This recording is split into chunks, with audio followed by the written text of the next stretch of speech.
Wavesound Audiobooks presents an unabridged recording of The House with All the Lights On, a memoir about family, deafness, and hearing by Jessica Lee Kirkness, narrated by Elizabeth Nabben. For Nanny and Grandpa, may I find you here in all the days to come. It is well to remember that the entire population of the universe, with one trifling exception, is composed of others. John Andrew Holmes. It takes two people for deafness to be seen, one with hearing and one without.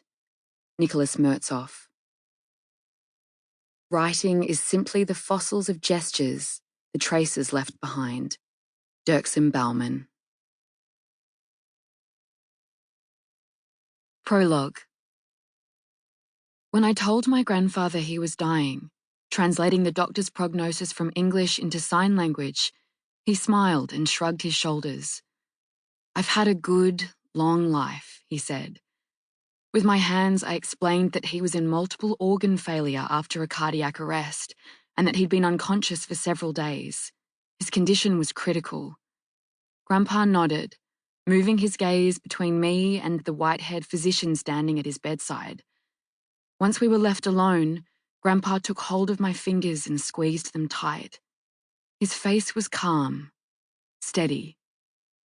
It made sense that I'd be the one to deliver this news.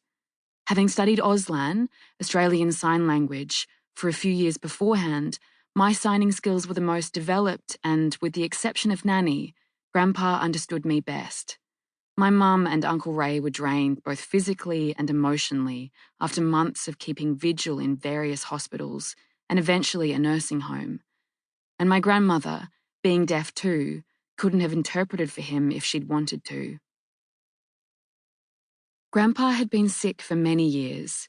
His chronic emphysema meant he was often carted in and out of emergency departments. Before his final stay in hospital, he could barely walk, and we pushed him around in a wheelchair Mum bought on eBay. On New Year's Day, Grandpa woke up unable to breathe, and an ambulance was sent. He was monitored for heart troubles that weren't improving. We had 5 months with him after that. He never returned home.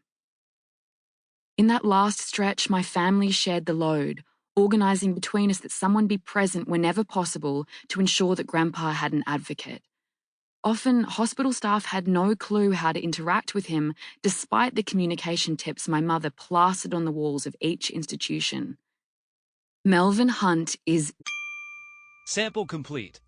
Ready to continue?